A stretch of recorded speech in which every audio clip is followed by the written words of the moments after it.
හරිද? අපි අන්තිමේට නතර කරපු තැන මතක ඇති අපි කතා කරගෙන හිටියේ අපේ සිලබස් එකේ විගණන ක්‍රියාවලිය ගැන.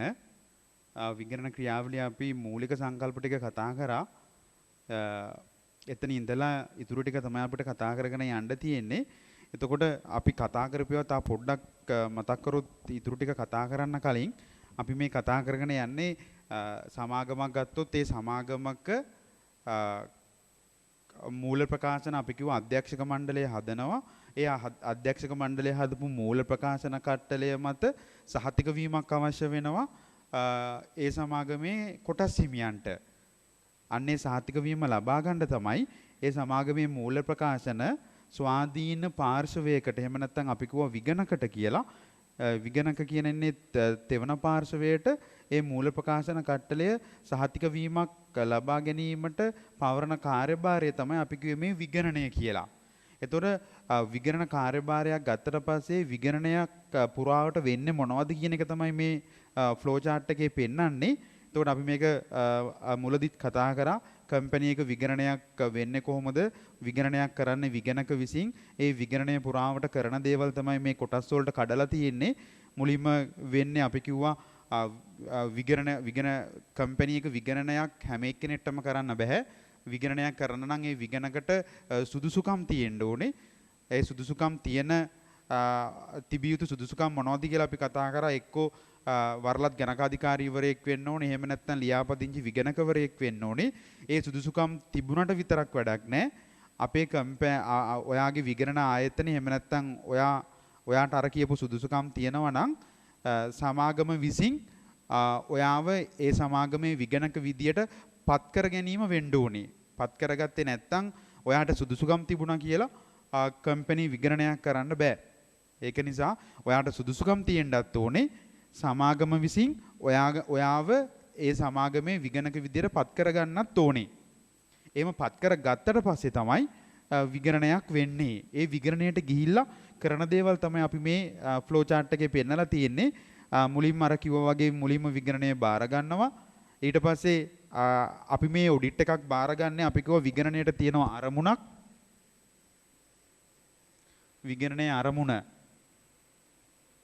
විගණනයේ අරමුණ තමයි මූල ප්‍රකාශන මත සහතික වීමක් ලබා දීම.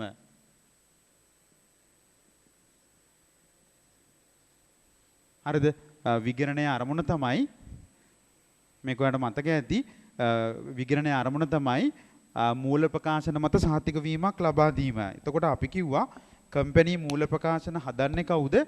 මේ මූල ප්‍රකාශන.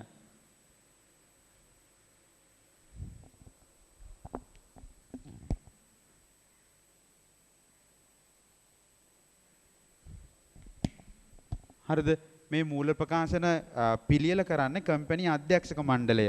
කම්පැනි මූල ප්‍රකාශන පිළියෙල කිරීමේ වගකීම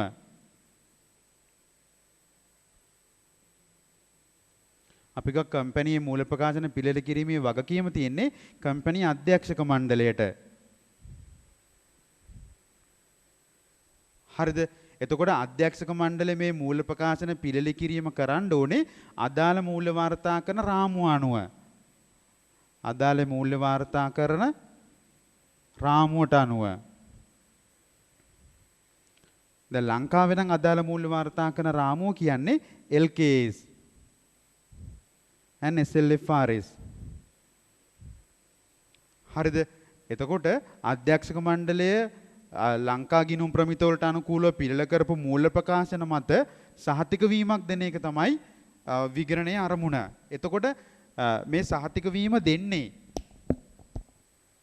මෙන්න මේ සහතික වීම අපි කිව්වා මූල ප්‍රකාශන මත මේ දෙන සහතික වීම සාධාරණ සහතික වීමක්.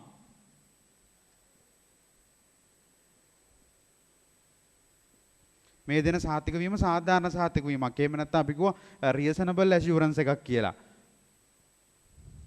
හරිද? එතකොට මේ දෙන සහතික වීම සාධාරණ සහතික වීමක් කිව්වා. ඒ සාධාරණ සහතික වීම දෙන්නේ විගණක.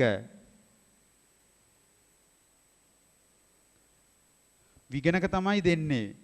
මේ සහතික වීම දෙන්නේ විගණක. කාටද? කම්පැනි ෂෙයා හෝල්ඩර්ස්ලාට. හරිද?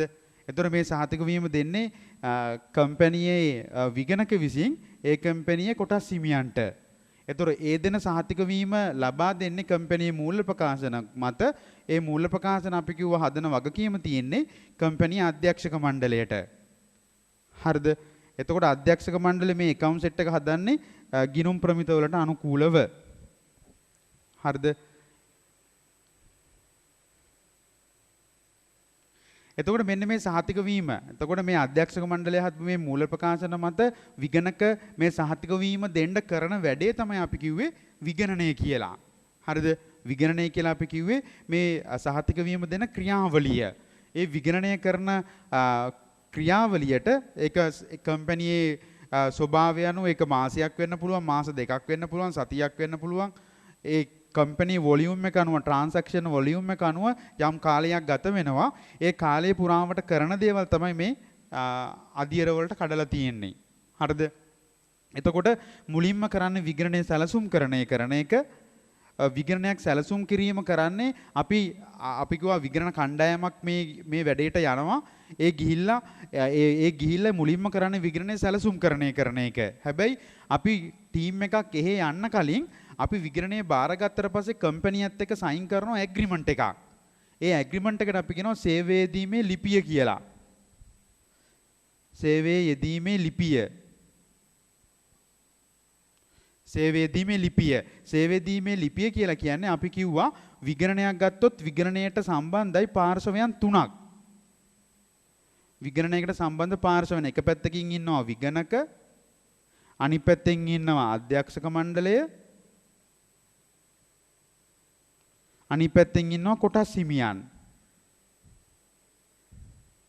එහෙනම් විගණනයකට සම්බන්ධ පාර්ශව.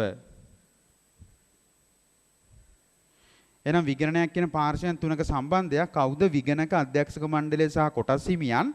ඒතකොට විගණනයට මේ පාර්ශවයන් කීපයක් සම්බන්ධ නිසා මේ විගණනයට අරමුණකුත් තියෙන නිසා මේ පාර්ශවයන් අතර මේ විගණනයට අදාළව කොන්දේසි නැත්තම් මේ විගණනයට අදාළව ඇති කරගත්ත එකඟතාවයන් ලිඛිතව තබාගත යුතුයි. අන්නේ ලිඛිතව තබා ගන්නවා ගිවිසුමක් වගේ එකකින්. අන්නේ ගිවිසුමට තමයි අපි කියන්නේ සේවයේ දීමේ ලිපිය කියලා.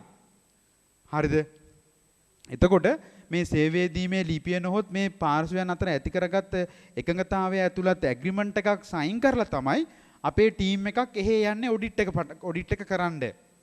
මොකද ඔඩිට් එකෙන් වෙන්නේ කම්පැනි මූල්‍ය ප්‍රකාශන පරීක්ෂා කරලා ඉවරලා කොටස් හිමියන්ට සහතික වීම දෙන එකනේ. ඒතොර ඒ සහතික වීම දෙන්න නම් මේ කම්පැනි මූල්‍ය ප්‍රකාශන පරීක්ෂා කරන්න ඕනි. ඒතොර ඒ පරීක්ෂා කිරීමට තමයි මේ ටීම් එකක් එහෙ යන්නේ. හරිද?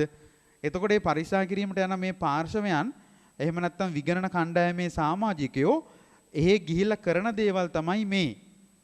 මුලින්ම විගණනයක් සැලසුම්කරණය කරනවා. ඊට පස්සේ මේ කම්පැනියේ තියෙන අවදානම, වංචා වැරදි ඇති වෙන තියෙන අවදානම තක්සේරු කරනවා.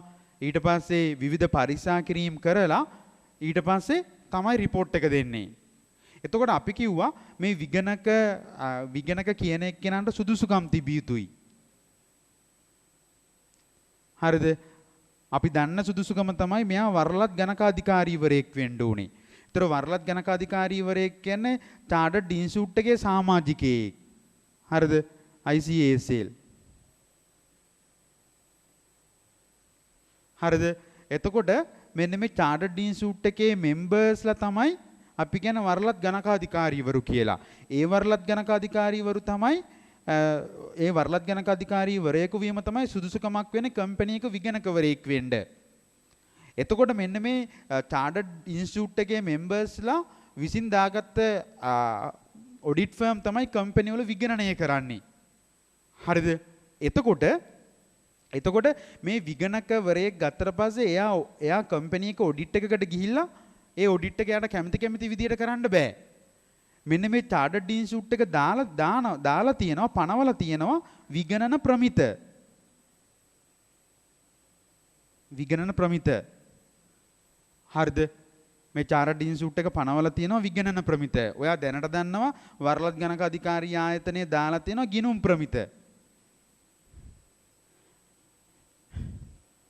එහෙනම් ගිනුම් ප්‍රමිත අදාළ වෙන්නේ ගිනුම් හදද්දී. ගිනුම් පිළිල කිරීමේදී. විගණන ප්‍රමිත අදාළ වෙන්නේ විගණනයන් කරද්දී.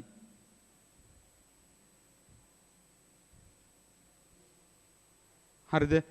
එතකොට මේ චාඩඩ් ඩීන් සූට් එක ගිනුම් ප්‍රමිත පැනවීමත් කරනවා විගණන ප්‍රමිත පැනවීමත් කරනවා. ගිනුම් ප්‍රමිත අදාළ වෙන්නේ ගිනුම් පිළිල කරද්දී විගණන ප්‍රමිත අදාළ වෙන්නේ විගණනයන් කරද්දී. එතකොට කම්පැනි එක විගණකවරයෙක් වෙන්න තියෙන සුදුසුකම් තමයි වරලත් ගණක අධිකාරීවරයෙකු වීම එක සුදුසුකමක්. ඒතර වරලත් ගණක අධිකාරීවරයෙකු කම්පැනි එක විගණකවරයෙක් විදියට කටයුතු කරද්දී ඒ විගණනය කරන්න ඕනේ චාර්ටර්ඩ් ඉන්ස්ටිටියුට් එක දාලා තියෙන මෙන්න මේ විගණන ප්‍රමිතවලට අනුව. විගණන ප්‍රමිතවලට අනුව. ඒතර මෙන්න මේ විගණන ප්‍රමිත දැන් ඔයා දන්නවා ගිණුම් ප්‍රමිත ගත්තොත් ගොඩක් තියෙනවා. එක එක ඒරියාස් වලට වෙන වෙනම ගිණුම් ප්‍රමිත තියෙනවා. තොග වලට LKS 2 තියෙනවා. හරිද? ෆික්ස් සෙට් වලට LKS 16 තියෙනවා. රෙවෙනියු රෙකග්නිෂන් එහෙම නැත්නම් ආදායම හඳුනා ගැනීමට අදාළව LKS 18 තියෙනවා. ඒ වගේ එක එක ඒරියාස් වලට ගිණුම් ප්‍රමිත තියෙනවා වගේ විගණනයේත් එක එක ඒරියාස් වලට වෙන වෙනම ප්‍රමිත දාලා තියෙනවා. අන්නේ ප්‍රමිත තමයි අනුගමනය කරන්න ඕනේ මෙන්න මේ විගණකවරයෙක් කම්පැනි එක ඔඩිට් එකක් කරද්දී. අන්නේ විගණන ප්‍රමිත ඇත්තටම වරලත් ගණක අධිකාරීවරයෙක් එහෙම නැත්නම් විගණකවරයෙක් ඔඩිට් එකක් කරද්දී මේ මං කියවනේ මේ පියවර කීපයක් තියෙනවායි කියලා. අන්නේ පියවර එක එක පියවරවලදී මෙන්න මේ චාර්ටර්ඩ් ඉන්ස්ටිටියුට් එක දාලා තියෙන විගණන ප්‍රමිත වලට අනුකූලව තමයි කරන්න ඕනේ. ඒ අනුව විගණනයක් සැලසුම් කරද්දී විගණන ප්‍රමිතාංග 300 315 320 520 ට අනුව සිදු කළ යුතුයි. ඊට පස්සේ අවදානම තක්සේරු කරද්දී 315 සහ 330 ඊට පස්සේ විගණන පඩිපාටි කරද්දී 500 ඉඳලා 620 ඊට පස්සේ රිපෝට් ඔඩිට් එකේ අන්තිමේට රිපෝට් එක දෙනවා. ඒ රිපෝට් එක දෙීමට අදාළව කතා කරලා තියෙනවා විගණන මිතංග 700 85 706. ඉතින් ඔන්න ඔය විගණන එක එක අධ්‍යයනවලදී මේ විගණන ප්‍රමිත භාවිතා කළ යුතුයි. හරිද? හරි. එතකොට දැන් ඔයා දැන් අද ඉඳලා මේ පාඩම බලන්න කලින් අපි අන්තිමේට කතා කරලා තියෙනවා. ඔයාලට මතකෙද කතා කරලා තියෙනවා සහතික වීම කියලා පාඩමක් කතා කරා. හරිද? සහතික වීම කියලා පාඩමක් කතා කරා. ඊට පස්සේ සහතික වීමට අදාළව ඔඩිට් ෆර්ම් කරන එක එක කාර්යභාරය ගැන කතා කරා. ඊට පස්සේ සමාගම් පනත ගැන කතා කරා. ඊට පස්සේ විගණන ප්‍රමිතාංක අපි එකක් කතා කරා. විගණන ප්‍රමිතාංක 200 ගැන කතා කරා. හරිද? SLA US 200 සහතික වීම. ඊට පස්සේ තව SLS QC1 විගණනය බාර ගන්නදී මොනවද කරන්න ඕනේ පටිපාටි ගැන කතා කරා. හරිද? ඊට පස්සේ SLA US 200 ගැන කතා කරා. හරිද? එතකොට මූලික වේදේවල් කතා කරා. එතකොට අපි අද කතා කරගෙන යම් විගණන ප්‍රමිතාංග 210 මම කිව්වා මේ විගණනයක් කියන පාර්ශ්වයන් තුනක සම්බන්ධතාවයක් මේ පාර්ශ්වයන් අතර ඔඩිට් එක පටන් ගන්න කලින් ඇති කරගන්න එකඟතාවයක්. ඒක අපි කියනවා සේවය දීමේ ලිපියක් කියලා. අන්නේ ලිපිය පිළියෙල කරන්නේ වරලත් ගණක අධිකාරීවරයා. එහෙම නැත්නම් ඔඩිට් ෆර්ම් එකෙන් හදන්නේ. එතකොට ඒක හදලා අපේ සේවා අපේක්ෂකයාට දීලා ඒක අස්සම් කරලා අපි කොපියක් තියාගන්නවා. අන්න ඒක තමයි ඇග්‍රීමන්ට් එක කියන්නේ. ඒ ඇග්‍රීමන්ට් එකේ මොනවද තියෙන්නේ කියලා අපි කතා කරමු. සේවය දීමේ ලිපිය. එතකොට ඒ ඇග්‍රීමන්ට් එක හදන්න ඕනේ ඔඩිට් එක පටන් ගන්න කලින්. අපි අපේ ෆීල්ඩ් වර්ක් එහෙම නැත්නම් ශේෂ්ත්‍ර වැඩ කටයුතු පටන් ගන්න කලින් අපි මේ ඇග්‍රීමන්ට් එක හදන්න ඕනේ. හරිද? ඒතොර ඒ ඇග්‍රීමන්ට් එක හදලා ඒක අස්සම් කරාට පස්සේ තමයි එතනින් අදහස් වෙන්නේ. ඒතකොට කොන්දේසිට වලට කවුරුත් එකඟයි කියන එක. අස්සම් කරාට පස්සේ තමයි අපි ගිහිල්ලා වැඩේ පටන් ගන්නෙ. එතකොට සේවය දීමේ ලිපිය කියන එක අපි මුලින් බලලා යමු. ඊට පස්සේ විගණන සැලසුම් කරණය අවදානම තක්සේරු කිරීම මේ ටික කරගෙන යමු.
හරිද? දැන් අපි කිව්වා විගණනයක් පටන් ගන්න කලින් මේ විගණනයට සම්බන්ධයි අපි කියලා කිව්වා පාර්ශවයන් තුනක්. හරිද? විගණනයට සම්බන්ධයි පාර්ශවයන් තුනක්. කවුද? අධ්‍යක්ෂක මණ්ඩලයේ විගණක සහ කොටස් හිමියන්. හරිද?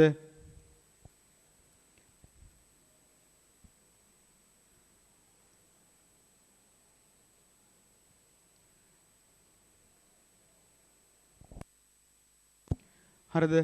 එතකොට මේ අධ්‍යක්ෂක මණ්ඩලයේ විගණක සහ කොටස් හිමියන් අතර විගණනයට අදාළව ඇති කරගන්න ඕන එකඟතාවයන්. ඒ එකඟතාවයන් වාචිකව තියාගෙන හරියන්නේ නැහැ. ඒ එකඟතාවයන් ලිඛිතව තමයි ඇති කරගන්න ඕනේ. ඒ ඇති කරගන්න ලිඛිත එකඟතාවයන් අපි ලිඛිත ડોකියුමන්ට් එකකට ඇතුළත් කරනවා. එහෙම නැත්නම් ඇග්‍රීමන්ට් එකකට දානවා. ඒ ඇග්‍රීමන්ට් එකක් එහෙම නැත්නම් කොන්දේසිය ඇතුළත් විගණනයට අදාළ කොන්දේසිය ඇතුළත් ලියවිල්ලක් තමයි අපි මෙතන පිළිල කරගන්නේ. ඒ ලියවිල්ලට තමයි අපි කියන්නේ සේවය දීමේ ලිපිය කියලා. හරිද? ඒතර මේ සේවය දීමේ ලිපිය කියන එක පිළිල කරන්නේ විගණක විසින්. හරිද? විගණක විසින් පිළිල කරනවා පිටපත් දෙකකින්.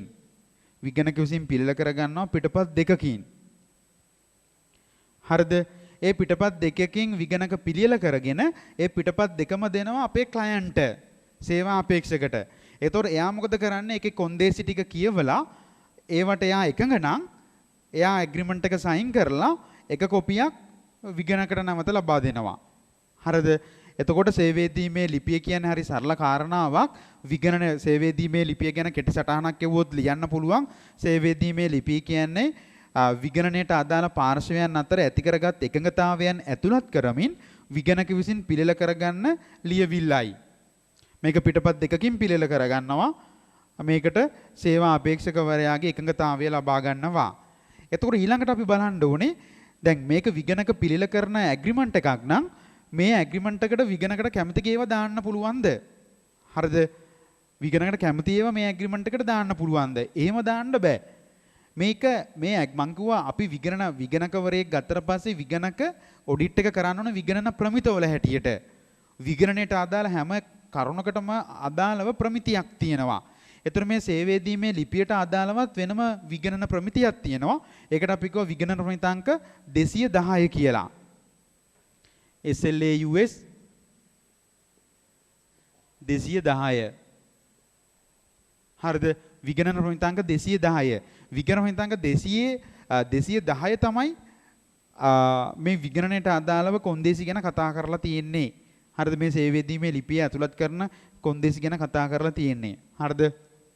එතකොට විගණක විසින් මේ පිළිල කරන ලියවිල්ල අර 210 විගණන ප්‍රමිතාංක 210 කියලා තියෙන කොන්දේසි තමයි මේ ලිපියට ඇතුළත් කරන්නේ. එතකොට සාමාන්‍යයෙන් මේ විගණන ප්‍රමිතාංක 210 කියලා තියෙන විදිහට මේ ලිපියට ඇතුළත් කරන කරුණු තියෙනවා. හරිද? දැන් ඇත්තටම ඔයාලට හිතෙන විදිහට මේක විගණක සහ සේවා අපේක්ෂකවරයා අතර ඇති කරගන්න එකඟතාවයක් නේ ලිඛිතව. ඒතර මේ ඇග්‍රීමන්ට් එකේ තියෙන්න ඕනේ මොනවද ඔයාලට හිතෙන විදිහට? එකක් තමයි අනිවාර්යයෙන් මේ ඇග්‍රීමන්ට් එකට දාන්න ඕනේ විගණනයේ අරමුණ මොකක්ද කියන එක. දැන් ඔයාලට මතකයි විගණනයේ අරමුණ මොකක්ද කියන එක. විගණනයේ අරමුණ උනේ මොකක්ද? මූල්‍ය ප්‍රකාශන මත සාධාරණ සහතික වීමක් දෙන එක. එහෙනම් අපි පැහැදිලිව මේ සේවයේදීමේ ලිපියට ඇතුළත් කළ යුතු කරුණු වලින් එකක් තමයි මේ ඔඩිට් එක කරන්නේ සාධාරණ සහතික වීමක් ලබා දෙන්න කියන එක. නැත්තම් අපි මේක ඇග්‍රීමන්ට් එකට දැම්මේ නැත්තම් කම්පැනි කොටස් හිමියෝ හිතාගෙන ඉඳි අපි කම්පැනි මූල්‍ය ප්‍රකාශන ගැන 100% සහතිකයක් දෙනවයි කියලා. ඉතින් ඔයා දන්නවා විගණනයක් කරලා 100% සහතිකයක් දෙන්නේ නැහැ. අපි දෙන්නේ සාධාරණ සහතික වීමක්. එහෙනම් අපි දෙන්නේ සාධාරණ සහතික වීමක් කියන එක මේ ඇග්‍රීමන්ට් එකේ අනිවාර්යෙන් අපි ඇතුළත් කළ යුතුයි. අන්න ඒක එක කරුණක්. ඊට පස්සේ අපි ওই සාධාරණ සහතික වීම දෙන්න අපි කරන දෙයක් තියෙනවනේ අපි ඔඩිට් එකට ගිහිල්ලා. අන්නේ අපි ඔඩිට් එකට ගිහිල්ලා කරන දේ අපි ඒකට කියනවා විෂයපතය, කාර්යභාරය. අපි ඔඩිට් එකට ගිහිල්ලා මොන වගේ කාර්යභාරයක්ද කරන්න කියන එක අපි මේ ඇග්‍රීමන්ට් එකට දාන්න ඕනේ. නැත්තම් ඒගොල්ලෝ හිතයි අපි ඔඩිට් එකට ආවිලා ඒගොල්ලන්ගේ හැම දෙයක්ම චෙක් කරන්න ඕනේ කියලා. ඒක නිසා අපි පැහැදිලිව අපේ ස්කෝප් එක, විෂයපතේ, එහෙම නැත්තම් අපේ කාර්යභාරය මොකක්ද කියලා මේ ඇග්‍රීමන්ට් එකට දාන්න ඕනේ. දෙකයි. ඊට පස්සේ අපි මේ ඔඩිට් එකේ මේ පිළිල කරන ඇග්‍රීමන්ට් එකට අනිවාර්යෙන් දාන්න ඕනේ මැනේජ්මන්ට් එක පැත්තෙන් රෙස්පොන්සිබිලිටි එක මොකක්ද කියන එක. දැන් ඔයා දන්නවා කම්පැනි මූල ප්‍රකාශන පිළිල කරන එක කාගේ වගකීමක්ද? කම්පැනි මැනේජ්මන්ට් එකේ වගකීමක්. අපි ඔඩිට් එකට ගියාට පස්සේ මේ account set එක check කරන්න කම්පැනි එක එක document අපිට අවශ්‍ය වෙනවා පරීක්ෂා කරන්න. එහෙනම් පරීක්ෂා කරන්න document ඕන වෙද්දි ඒ documents තියෙන කම්පැනි මැනේජ්මන්ට් එකේ. එහෙනම් අපි ඒවා ඉල්ල ගන්න ඕනේ වෙනවා. හරිද? ඒ document management එක විගණකට දෙන්න බැඳිලා ඉන්නවා. එහෙනම් අන්න ඒ කියන කාරණාව අපි මේ ඇග්‍රීමන්ට් එකට දාන්න ඕනේ. විගණනයට අදාළව විගණකට අවශ්‍ය සියලු ලිපි ලේඛන සීමාවකින් තොරව සීමා රහිතව විගණකට ලබා දිය යුතුයි කියන එක. ඊට පස්සේ පැහැදිලිව දාන්න ඕනේ මූල්‍ය ප්‍රකාශන පිළිල කරන එක මැනේජ්මන්ට් එකේ වගකීමක් කියන එක. එහෙම නැත්නම් කොටස් හිමියෝ හිතාගෙන ඉඳී මැනේජ්මන්ට් එක හිතාගෙන ඉඳී account set එක හදන එකත් විගණක කරන්න ඕනේ කියලා. ඒක නිසා පැහැදිලිව කළමනාකරණයේ වගකීම දාන්න ඕනේ. ඊට පස්සේ විගණනයේ අරමුණ දාන්න ඕනේ. විෂයපතය දාන්න ඕනේ. ඊට පස්සේ විගණකට අවශ්‍ය ලිපි ලේඛන සීමා රහිතව පරීක්ෂා කරන්න අයිතිය තියෙනවා කියන එක දාන්න ඕනේ. ඊට පස්සේ අපි ඔඩිට් එකක් කරාට පස්සේ විගණන ආයතනයට ලැබෙන බෙනිෆිට් එක තමයි ගාස්තුවක් අය කරනවා. අන්නේ ගාස්තු අය කිරීමට අදාළව පදනම මොකද්ද කියලා දාන්න ඕනේ. එහෙම නැත්නම් ෆී එක කීයද කියලා දාන්න පුළුවන් අපිට මේ ඇග්‍රීමන්ට් එකට. හරිද? අවස්ථානුකූලව වෙනත් යෙදෙන කරුණු කාරණා මේ ඇග්‍රීමන්ට් එකට දාන්න පුළුවන්. ඉතින් අර කියපු මූලික කරුණු ටික නම් අනිවාර්යයෙන් මොනවද? ආපහු මතක් කරොත් විගණනයේ අරමුණ සාධාරණ සාතික වීමක් කියන එක මේ ඇග්‍රීමන්ට් එකේ තියෙන්න ඕනේ. ඊට පස්සේ මූල ප්‍රකාශන පිළිල කරන එක කළමනාකරණයේ වගකීමක් බව, විගණකවරයාගේ වගකීම රිපෝට් එකක් දෙන එක විතරක් කියන එක.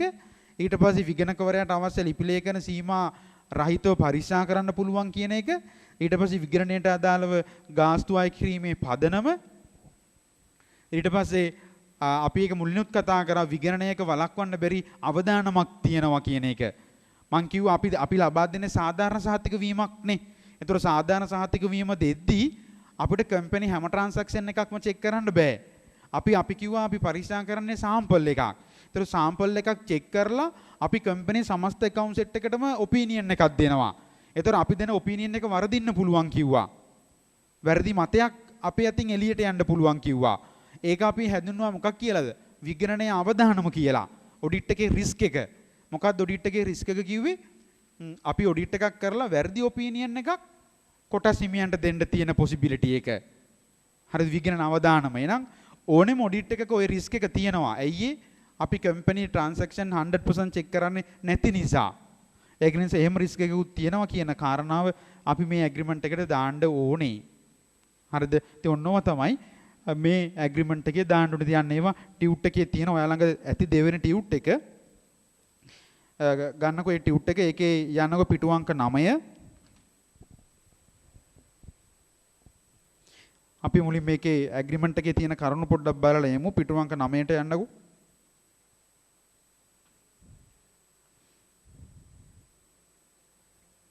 එතන ගොඩක් කරුණු තියෙන අපි ඕන ටික විතරක් කීපයක් විතරක් මාක් කරගන්න. එක්සෑම් එකේ කරුණු ඇහුවොත් ඔක අහලා තියෙන ප්‍රශ්නයක්. ඉතින් කරුණු 5ක් 6ක් අනිවාර්යෙන් ලියන්න බලාගෙන යන්න. ඒක නිසා ඔක possible එක්සෑම් ප්‍රශ්නයක්. ඒක නිසා තරුවක් දාලා highlight කරගන්න. පිටු අංක 9 තියෙනවා. තරුවක් දාලා highlight කරන සේවයේදීමේ ලිපිය කියන මේම සේවයේදීමේ කොන්දේසි දෙපාර්ශවයම එකඟ වන විට එම නියමයන් සේවයේ යෙදීමේ ලිපියක සටහන් කළ යුතුය. අන්න highlight කරන්න. සේවයේ යෙදීමේ ලිපියක සටහන් කළ යුතුය. සේවයේ යෙදීමේ ලිපියට පහත කරුණු highlight කරන පහත කරුණු ඇතුළත් කළ යුතුය. ඒ උතන ගොඩක් තියෙනවා. අපි ඕන ටික විතරක් highlight කරගමු. අනිවාර්ය කරුණු ටික අපි highlight කරගමු. පළවෙනි එක කියනවා විගණනයේ පරමාර්ථ සහ විෂයපතය. ඒක ඔයා දැන් දන්නවා පරමාර්ථය මොකද්ද? සාධාරණ සාතික වීමක් සහිත වාර්තාවක් දෙනවා කියන එක. සාධාරණ සාතික වීමක් දෙන එක. විෂයපතේ කිව්වේ අපි ඔඩිට් එකට ගිහිල්ලා මොන වගේ කාර්යභාරයක්ද කරන්නේ. අපි ඔඩිට් එකට ගිහිල්ලා අපි ට්‍රාන්සැක්ෂන් නියඳි පදනමින් චෙක් කරන්නේ. අන්න ඒක අපේ ස්කෝප් එක පැහැදිලිව දාන්න ඕනේ. ඊට පස්සේ විගණකවරයාගේ වගකීම අපිට තියෙන එකම වගකීමයි මොකද්ද? අපි ඔඩිට් කරන මූල ප්‍රකාශන මත රිපෝට් එකක් කොටස් හිමියන්ට දෙන එක විතරමයි. අන්න ඒක අපේ වගකීම විගණකගේ වගකීම කියන කාරණාව යටතේ දාන්න ඕනේ. ඊට පස්සේ කළමනාකරණයේ වගකීම. අපි කිව්වා මැනේජ්මන්ට් එකට වගකීම් කීපයක් තියෙනවා. එකක් තමයි කම්පැනි මූල ප්‍රකාශන පිළිල කරන එක. අපි අනිවාර්යෙන් ඒක දාන්න ඕනේ. ඊට පස්සේ තමයි කම්පැනි වෙන වංචා වැරදි වළක්වන්න කම්පැනිට අභ්‍යන්තර පාලනයක් කන්ට්‍රෝල්ස් දාන එක මැනේජ්මන්ට් එක සතු වගකීමක්.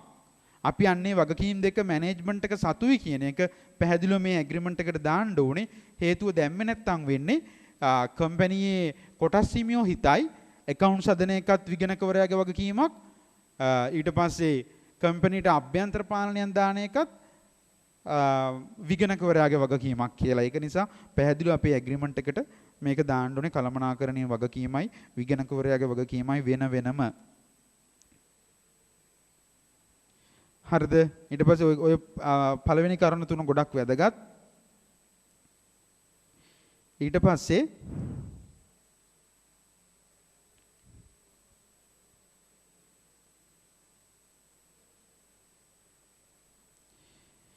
ඊළඟ කියන මේ මූල්‍ය ප්‍රකාශන සැකසීම සඳහා අදාළ මූල්‍ය වාර්තාකරණ රාමුව අන්න හයිලයිට් කරන්න. මූල්‍ය වාර්තාකරණ රාමුව මේ කම්පැනි account set එක දැන් ලංකාවේ හැම කම්පැනියක්ම දැන් අපිට අහුවෙලාම තියෙන්නේ ලංකා ගිණුම් ප්‍රමිති වලට අනුව මූල්‍ය ප්‍රකාශන හදන කම්පැනි තමයි. හැබැයි ලංකා ගිණුම් ප්‍රමිති වලට විතරක් නෙවෙයි IFRS වලට හදන කම්පැනිසුත් තියෙනවා. ඒක ඒගොල්ලන්ගේ අවශ්‍යතාව මත.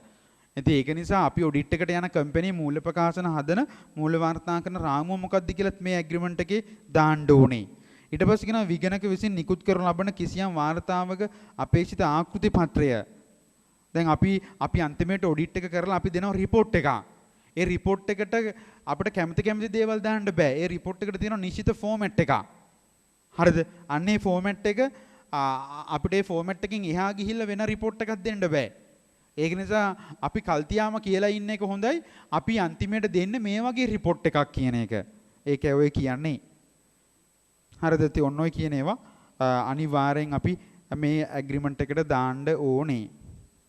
ඒ කරුණු ටික මතක තියාගන්න. හරිද? එතකොට පිටුවංක 11 සහ 12 පොඩ්ඩක් කියන්නකෝ. ඒකේ තියෙනවා මේකට ආකෘතියක් මේක නිකන් ඔයා කටපාඩම් කරගන්න අවශ්‍ය නැහැ. මෙන්න මේ වගේ ඇග්‍රීමන්ට් එකක් තමයි ඔය සේවයේ දීමේ ලිපිය කියන්නේ. හරිද? මෙන්න මේ දාන ඇග්‍රීමන්ට් එකේ එහෙම නැත්නම් මේ පිළිල කරන මේ ලිඛිත ගිවිසුමේ ඇතුළත් කළ යුතු කරුණු තමයි අපි ඔය දැන් කතා කරේ. හරිද? ඕක නිකන් කියවලා තියාගන්න එක්සෑම් එකේ ඕක ලියන්න කියලා එන්නේ නැහැ. උපරිම අහනවා නම් අහන්න පුළුවන්. උපරිම අහනවා නම් අහන්න මේ සේවයේ දීමේ ලිපියක ඇතුළත් කරන කරුණු මොනවද කියලා. ඊට පස්සේ පොඩ්ඩක් යන පිටුවංක 8ට පිටුවංක 8 උඩම තියෙනවා මාතෘකාව විගණනයට අදාළ විගණන කටයුතු සඳහා වන කොන්දේසි වලට එකඟ වීම SLAUS 210 කියනවා මෙහෙම. විගණක විගණනයක් පිළිගෙන ඉදිරියට ගෙන යා යුත්තේ විගණනයක් සඳහා පූර්ව කොන්දේසි පවතින විට සහ කාර්යභාරය නියමයන් සම්බන්ධයෙන් විගණක සහ කළමනාකරණය අතර පොදු අවබෝධයක් පවතින විට පමණි. එහෙනම් ඒකේ හයිලයිට් කරගන්න විගණනයක් පිළිගෙන ඉදිරියට ගෙන යා යුත්තේ. අපි ඔඩිට් එකක් බාර අරගෙන අපි කරගෙන යන්න ඕනේ මැනේජ්මන්ට් එකයි විගණකයි අතර මේ කොන්දේසි එකඟ නම් විතරයි. ඒතර අපි කියන කොන්දේසි වලට මැනේජ්මන්ට් එක එකඟ නැත්නම් අපි ඔඩිට් එකක් කරගෙන යන එකේ තේරුමක් නැහැ. ඒක හැම කියන්නේ. ඒක නිසා තව හයිලයිට් කරන්න විගණක සහ අන්තිම වාක්‍ය අන්තිම ටික විගණක සහ කළමනාකරණය අතර පොදු අවබෝධයක් පවතින විට පමණි. එහෙනම් විගණනයක් ඉදිරියට කරගෙන යන්න ඕනේ මේ දෙපාර්ශ්වය අතර එකඟතාවයක් තියෙනවා විතරයිලු. පූර්ව කොන්දේසි තිබේද යන්න තීරණය කිරීම සඳහා විගණක විසින් පහත් සඳහන් දෑ සිදු කළ යුතුය. මූල ප්‍රකාශන පිළිල කිරීම සඳහා කළමනාකරණ විසින් භාවිතා කරන ලබන මූල වාර්තාකරණ රාමුව පිළිගත හැකිද යන්න විගණක විසින් තීරණය කළ යුතුය. මේ සිදු කිරීම සඳහා ආයතනයේ ස්වභාවය මූල ප්‍රකාශනයේ අරමුණ නීති සහ රෙගුලාසි සහ අදාළ මූල වාර්තාකරණ රාමුව පිළිබඳ මනා අවබෝධයක් තිබිය යුතුය. අර අපි කිව්වා අපි ඇග්‍රීමන්ට් එකට දාන්න ඕනේ මේ කම්පැනි මූල ප්‍රකාශන හදන්නේ මොන මූල වාර්තාකරණ රාමුවට අනුකූලවද කියන එක. අන්න ඒක අපි මුලින්ම තේරුම් ගන්න ඕනෙලු. මොකද අපි බාර ගන්න අපිට කරන්න පුළුවන් එකක් නම් විතරයි. ඊට පස්සේ කියනවා අදාළ වාර්තාකරණ රාමුවට අනුකූලව මූල ප්‍රකාශන පිළිල කිරීම සංවිධානය තුළ හොඳ අභ්‍යන්තර පාලන පද්ධතියක් ස්ථාපිත කිරීම සහ විගණනයේ පැවැත්වීමට අවශ්‍ය සියලු තොරතුරු සඳහා අසීමිත ප්‍රවේශයක් සැපීම යන වගකීම ඔවුන් බාර ගන්නා බව කළමනාකරණයේ පිළිගැනීම. එතකොට අනිවාර්යෙන් මම කිව්වා විගණකට අවශ්‍ය සියලු තොරතුරු ලිපිලේඛන අසීමිතව දෙන්න බැඳිලා ඉන්නවා මැනේජ්මන්ට් එක. ගිණුම් වලට අදාළ තොරතුරු පමණයි මම මේ කියන්නේ. හරිද? ඒතර ඒ සම්බන්ධ එකඟතාවයක් තියෙනවා නම් විතරක්ලු ඔඩිට් එකක් බාර අරගෙන කරගෙන යන්න ඕනේ. නැත්තම් හිතනවා අපි ඔඩිට් එකට ගිහිලා ඔය ගැන එකඟතාවයක් ඇති කරගන්න නැතුව අපි යනවා ඔඩිට් එකකට. ගිහිල්ලා අපි account set එක check කරන්න විවිධ document ඉල්ලනවා. management කියව දෙන්න බෑ කියනවා. එතකොට අපිට ඔඩිට් එක කරන්න බෑනේ. ඒක නිසා අපි ඔඩිට් එකක් බාර අරගෙන ඉස්සරහට කරගෙන යන්න කලින් අපි බලන්න ඕනේ අපිට ඕන ડોකියුමන්ට් ලිපිලේඛන ඒගොල්ලෝ දෙන්න පුළුවන්ද බැරිද කියලා. ඒකයි ඔය කියන්නේ. මේ පූර්ව කොන්දේසි නොපවතින බව විගණක තීරණය කරන්න. එනම් හයිලයිට් කරන්න විගණක විසින් එම කාර්යභාර නොගත යුතුය. අපි ඔඩිට් එකක් බාර ගන්න ඕනේ අනිවාර්යෙන්. අපිට ඕන ලිපිලේඛන ඒගොල්ලොන්ට දෙන්න පුළුවන් නම් හරිද? ඊට පස්සේ මේගොල්ලෝ හදලා තියෙන මූල ප්‍රකාශන හදලා තියෙන මූල්‍ය වාර්තාකරන රාමුව පිළිගත හැකි එකක් නම් සහ කම්පැනි පළදායි අභ්‍යන්තර පාලනයෙන් පවතී යයි කියලා අපි හිතනවා නම් ඔඩිට් එක බාර අරගෙන කරන්නලු. හරිද? ඒතර මෙන්න මේ කරුණ ඕකේ නම් විතරයි අපි ඔඩිට් එකක් බාර ගන්නෙලු.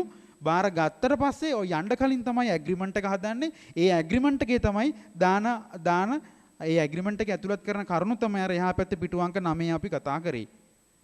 අර මුල කරුණු පහ අනිවාර්යයෙන් මතක තියාගන්න 5ක් විතර මතක තිබ්බනම් ඇති. හරිද? ඊට පස්සේ පිටුවංග 11 සහ 12 තියෙනවා මේ සේවයේදීමේ ලිපිය පොඩි ආකෘතියක්. ඒක නිකන් කියවලා තියාගන්න. ඊට පස්සේ පිටුවංග 10 තියෙනවා තව කාරණාවක් පුනරාවර්තන විගණන. හරිද? Recurring audit. පුනරාවර්තන කියන්නේ මොකද්ද? එකම දේ නැවත නැවත වෙනවා කියන එක. හරිද? ඒ කියන්නේ මෙහෙම එකක්.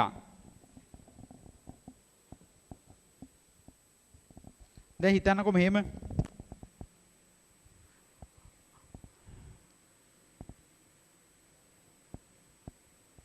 අපි කතා කරන්නේ ABC කම්පැනි ගැන කියලා හිතන්නකෝ. හරිද? මේ කම්පැනියේ එක ගිණුම් වර්ෂයක් තමයි මේ 2019 1/1 පටන් අරගෙන 12/31 ඉවර වෙන්නේ. හරිද? ඒතර මේ තමයි මේ කම්පැනියේ 2019 ෆයිනෑන්ෂියල් ඉයර් එක. 2019 අවුරුද්ද තමයි මේ. ඒතර මේ 2019 අවුරුද්දට මේ අවුරුද්දට අදාළව හදනවනේ ABC කම්පැනියේ මැනේජ්මන්ට් එක මූල ප්‍රකාශන. ඒතර ඒ account set එක කොටස් හිමියන්ට දෙන්න නම් ඒ account set එක ඔඩිට් කරන්න ඉපේ. ඒතර ඔඩිටර් කෙනෙක් පත් කරගන්න ඉපේ. ඔඩිටර්ස්ලා හිටියට ඔඩිටර්ස්ලාට බලෙන් ඇවිල්ලා ඔඩිට් කරන්න බෑනේ. ඒක නිසා මේ අවුරුද්දේ කම්පැනි account set එක ඔඩිට් කරන්න විගණකවරයෙක් පත් කරගත යුතුයි. ඒතර විගණකවරයෙක් පත් කරගන්නේ කොහේදීද? AGM එකේදී. ඒ කම්පැනි AGM එකේදී. ඒතර 2019 අවුරුද්දේදී තියෙනවා 2018 AGM එක. අපි ඒක කිව්වා හැම අවුරුද්දෙම දැන් මේ ඉවරලා 2018 අවුරුද්ද ඉවරුණාට පස්සේ ඒ අවුරුද්දේ AGM එක තියෙනවා 2019 අවුරුද්ද ඇතුළේදී. මෙන්න මේ AGM එකේදී විගණකවරයෙක් පත් කරගත යුතුයි. මේ විගණක පත් කරගන්නේ 19/12/31කින් ඉවර වෙන අවුරුද්දේ account set එක ඔඩිට් කරන්න. ඒතර හිතන්නකෝ මේ කම්පැනියේ ABC කම්පැනියේ 2018 ඔඩිට් එක කරලා තියෙන ENY කියන ඔඩිට් ෆර්ම් එක. හරිද? ඒතර 2018 ABC කම්පැනි ඔඩිට් එක කරලා තියෙන ENY කියන ඔඩිට් ෆර්ම් එක. ඒතර ඒගොල්ලෝ ඔඩිට් කරපු account set එක ප්‍රසිද්ධ කරනවා මෙන්න මේ 19 අවුරුද්දේ තියෙන AGM එකේදී. ප්‍රසිද්ධ වෙනවා. ඒ වගේම ඔය 19 අවුරුද්ද ඇතුළතදී තියෙන මේ AGM එකේදී සිද්ධ වෙන තවත් වැඩක් තමයි ඒගොල්ලන්ගේ 19 අවුරුද්දේ විගණකවරයෙකුත් පත් කරගන්නවා. 19 අවුරුද්දේ හරිද? 19 අවුරුද්දේ account set එක ඔඩිට් කරන්න විගණකවරයෙක් පත් කර ගැනීමකුත් AGM එකේදී වෙනවා. හරිද? එතකොට අපි මේ විගණක පත් කරගන්නේ සමාගම විසින්නේ. කම්පැනිය කොහොමද පත් කරගන්නේ? කොටස් හිමියන්ගේ ඡන්ද විමසලා.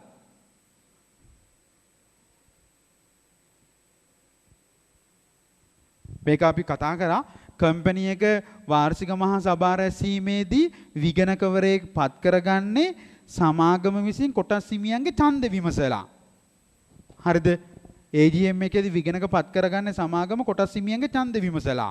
එතකොට හිතන්නකෝ එතකොට 2018 ඔඩිට් එක කොහොමද එහෙනම් ENY කරලා තියෙන්නේ? 2018 AGM එකේදී සමාගම කොටස් හිමියන්ගේ ඡන්ද විමසන්න ඇති. එතනදී වැඩිපුර කොටස් හිමියෝ කැමති 2018 ඔඩිට් එක ENY එකට දෙන්න. ඒක නිසා තමයි 18 ඔඩිට් එක ENY කරලා තියෙන්නේ. ඒ වගේම දෙයක් නැවත මෙතනදී වෙන්න බැරිද? 19 අවුරුද්දේ තියෙන AGM එකේදී සමාගම කොටස් හිමියන්ගේ ඡන්ද විමසනවා. වැඩි කොටස් හිමියෝ ප්‍රමාණයක් කැමති කලින් අවුරුද්දේ ඔඩිට් එක කරපු ENY ෆර්ම් එකටම දෙන්න. හරිද?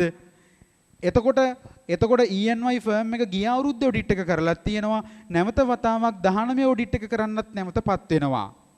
එතකොට 2019 ඔඩිට් එක කරන ENY ඔඩිට් ෆර්ම් එකට ABC කම්පැනි ඔඩිට් එක ෆස්ට් ටයිම් ඔඩිට් එකක්ද?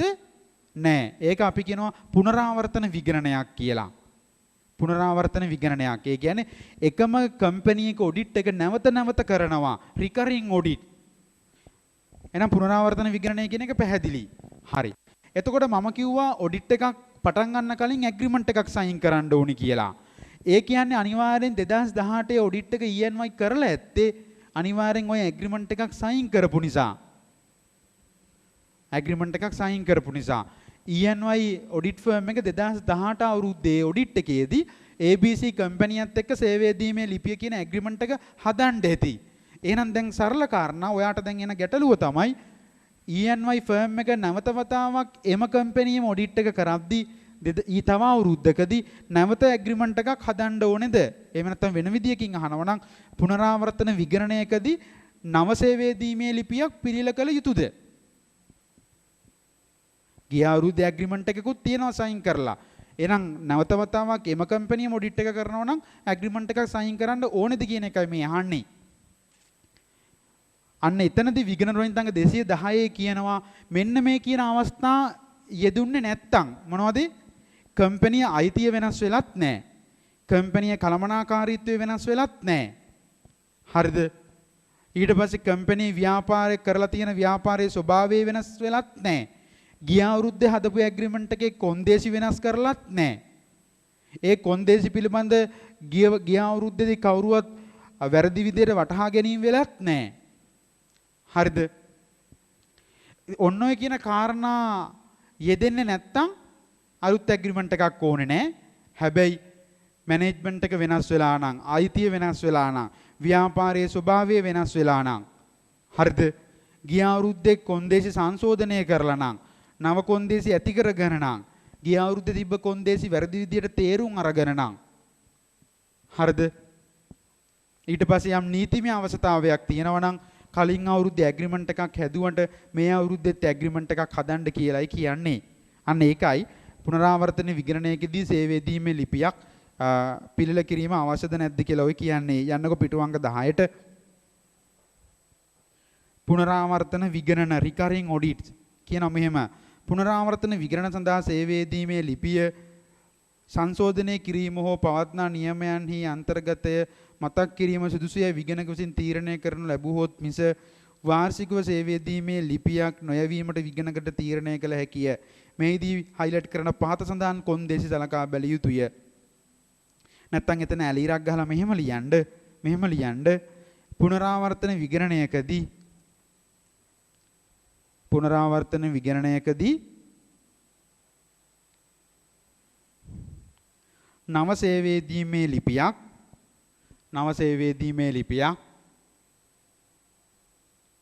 නව සේවය දීමේ ලිපියක්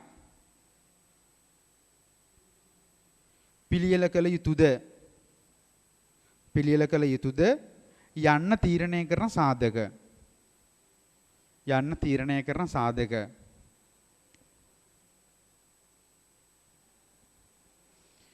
හරිද? උතරත් ගොඩක් තියෙනවා 5ක් 6ක් මතක තියාගන්න.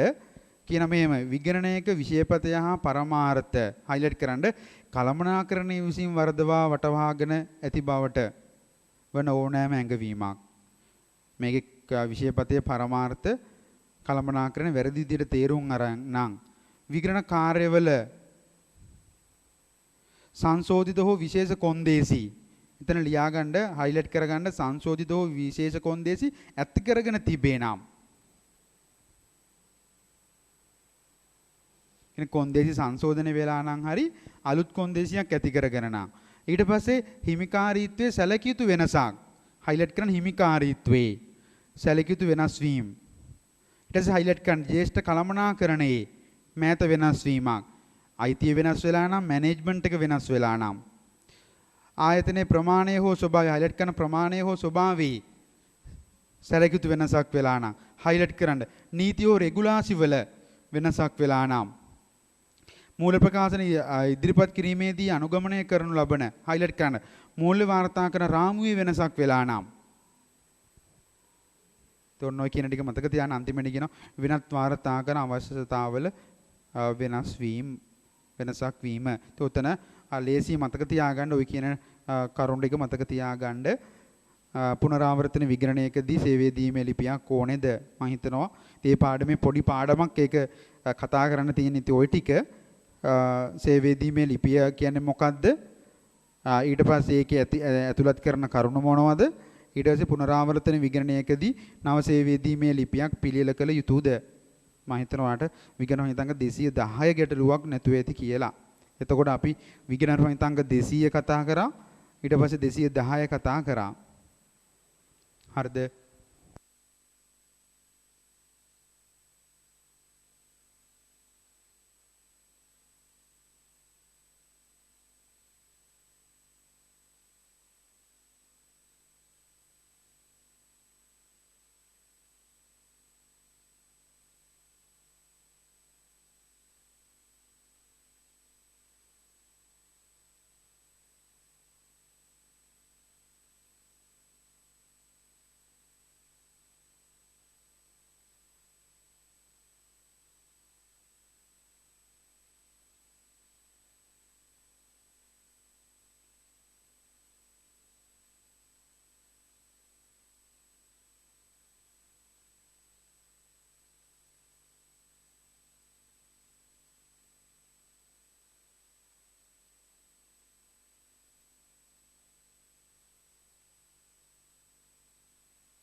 හරිද?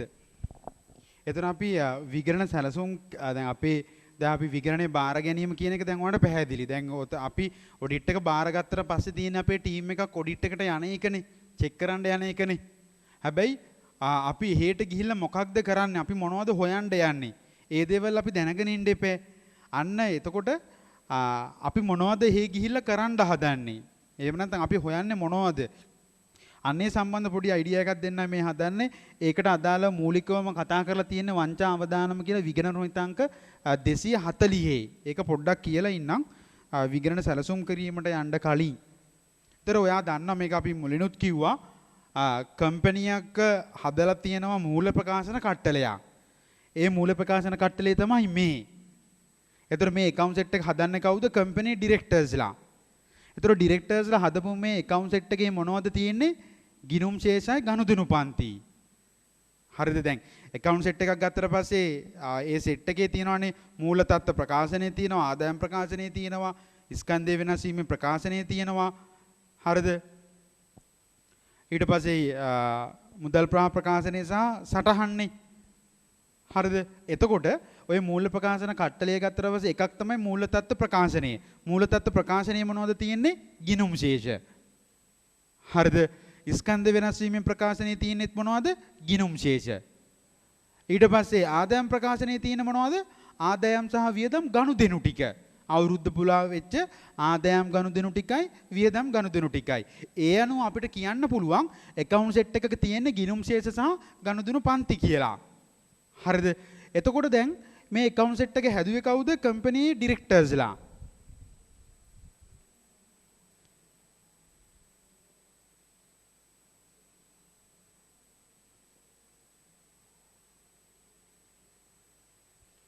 හරිද? මේ account set එක හදන්නේ කවුද? කම්පැනි ඩිරෙක්ටර්ස්ලා.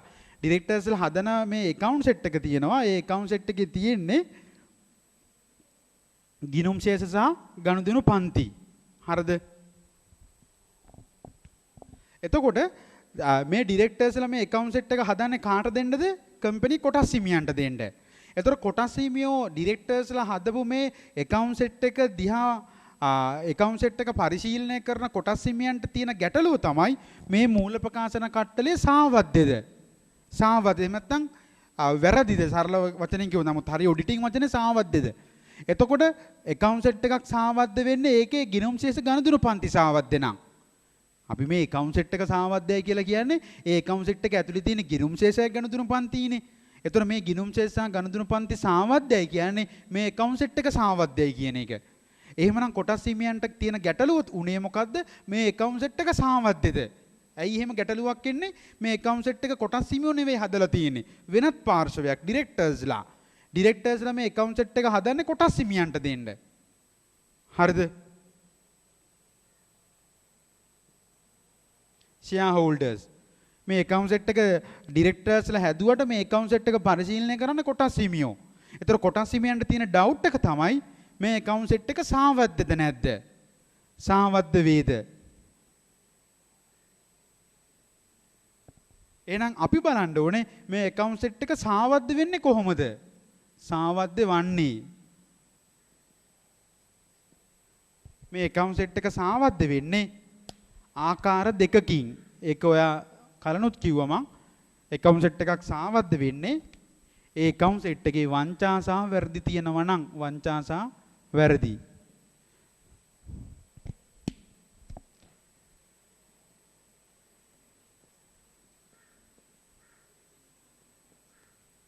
ඒතර ඔයා දන්නා මේ වංචා සහ වැරදි අතර වෙනස හිතාමතා කරපු ක්‍රියාවක ප්‍රතිඵලයක් විදිහට මූල ප්‍රකාශන සාවද්ද වෙලා නම් අපි කියනවා ඒක වංචාවක්.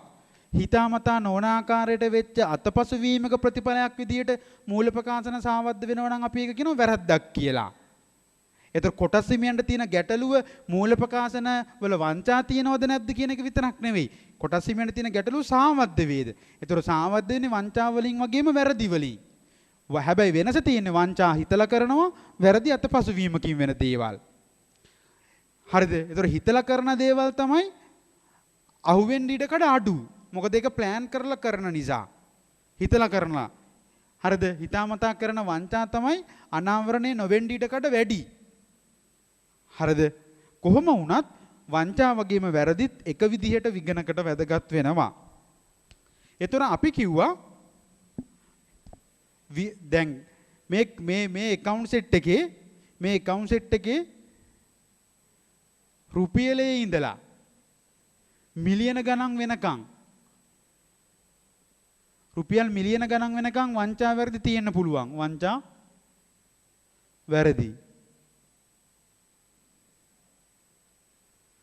රුපියලේ ඉඳලා මිලියන ගණන් යනකම් වංචා වැරදි මේ ගිණුම් ශේෂ ගණතුණු පන්ති ඇතුලේ තියෙන්න පුළුවන්. හරිද? එතකොට විගණනයේ අරමුණ මොකද්ද උනේ?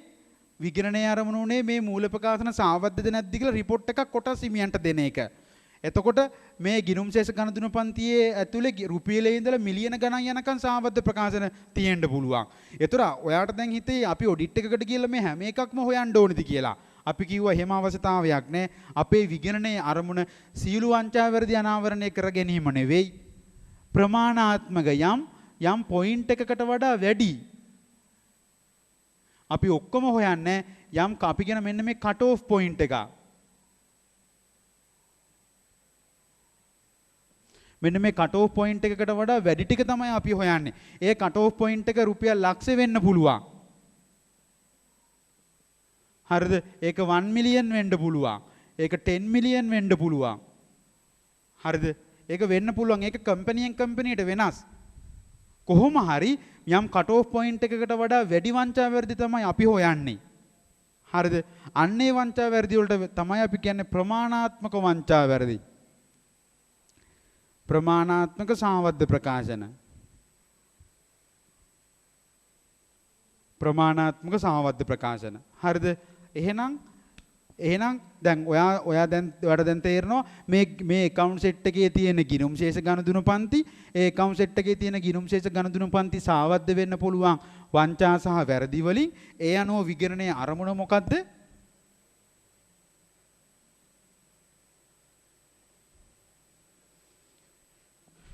අරක දාලා අපිට කියන්න පුළුවන් මොකද්ද? ප්‍රමාණාත්මක සාවද්ද ප්‍රකාශන.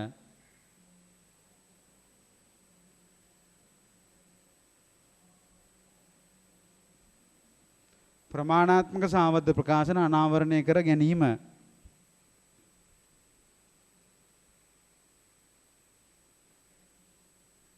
හරිද? ඕක තමයි විගණනයේ අරමුණ.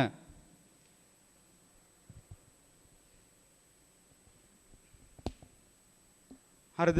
ප්‍රමාණාත්මක සාවද්ද ප්‍රකාශන අනාවරණය කරගන්න දැන් මේ සාවද්ද එහෙම නැත්නම් මේ ප්‍රමාණාත්මක සාවද්ද ප්‍රකාශන තියෙන්නේ අර ගිණුම් ශේෂ ගණතුණු පන්ති ඇතුලේනේ.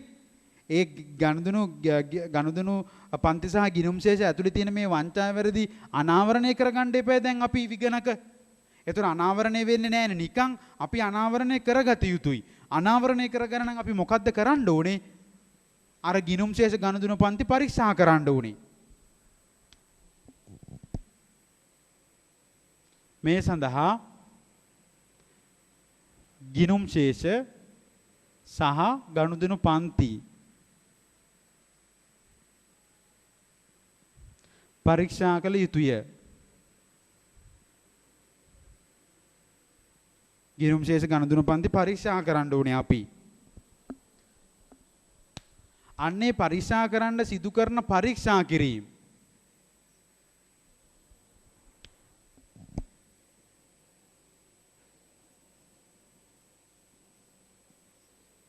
මෙන්න මේ පරීක්ෂා කිරීම තමයි අපි කියන්නේ විගණන පටිපාටි. එහෙම නැත්නම් අපි ඒවට කියනවා විගණන පටිපාටි. එහෙම නැත්නම් අපි ඒකට කියන තහවුරු පරීක්ෂා. ඒ විගණන පටිපාටි වලට අපි විශේෂ නමක් දානවා තහවුරු පරීක්ෂා. නම් වේ. substantive audit procedures.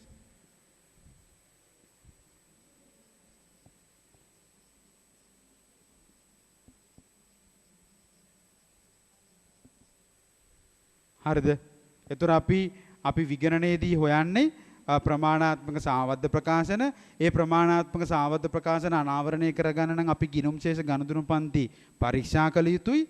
ඒ පරීක්ෂා කිරීමට සිදු කරන පරීක්ෂණ තමයි අපි කියන්නේ විගණන පටිපාටි කියලා. ඒ පටිපාටි වලට දාන විශේෂ නමක් අපි කියන ඒ පටිපාටි විශේෂයෙන් හඳුනන නමක් තියෙනවා. තහවුරු පරීක්ෂා substantive audit procedures. ඒතර substantive audit procedures එහෙම නැත්නම් තහවුරු පරීක්ෂා කරලා තමයි අර ගිණුම් ශේෂ සහ ගණදුණු පන්ති ඇතුලේ තියෙන ප්‍රමාණාත්මක වංචා සහ ප්‍රමාණාත්මක වැරදි අපි අනාවරණය කරගන්නේ. පැහැදිලිනේ නේ? එතකොට මෙන්න මේ සමස්ත ක්‍රියාවලිය ඊට පස්සේ මේ තහවුරු පටිපාටි කරනාට පස්සේ ප්‍රතිඵලය මොකද්ද? ප්‍රතිඵලය මොකද්ද? ප්‍රතිඵල දෙකක් තියෙනවා. එකක් තමයි ප්‍රමාණාත්මක සාවද්ද ප්‍රකාශන අනාවරණය නොවේ. අනිත් එක තමයි ප්‍රමාණාත්මක සාවද්ද ප්‍රකාශන අනාවරණය වේ.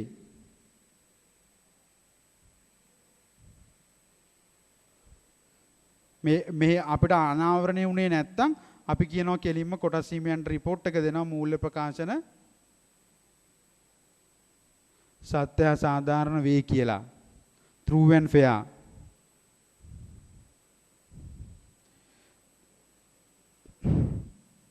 ප්‍රමාණාත්මක සාවද්ද ප්‍රකාශන අනාවරණය වුණොත් දැනට නිකන් මතක තියාගන්න ඕක තමයි ඉස්සරහට විස්තරාත්මකව කතා කරනවා සත්‍ය හා සාධාරණ නොවේ.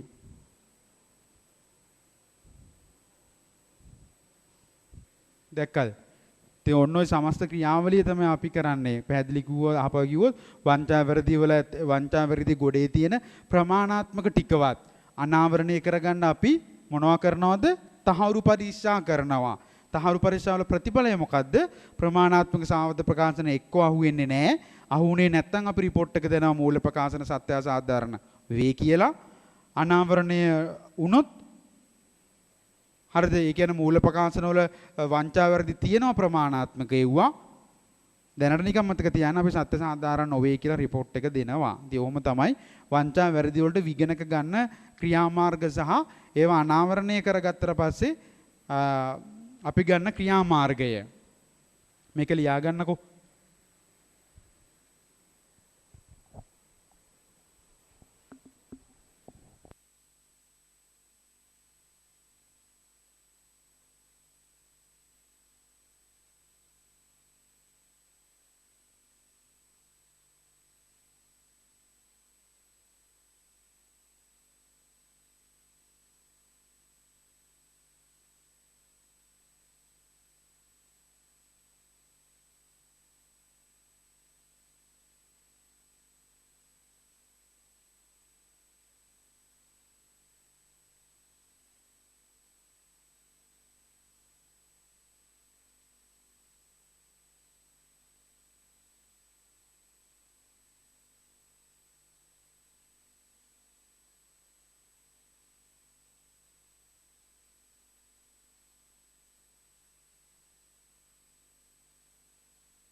හරිද? ඒතර පැහැදිලි නේ?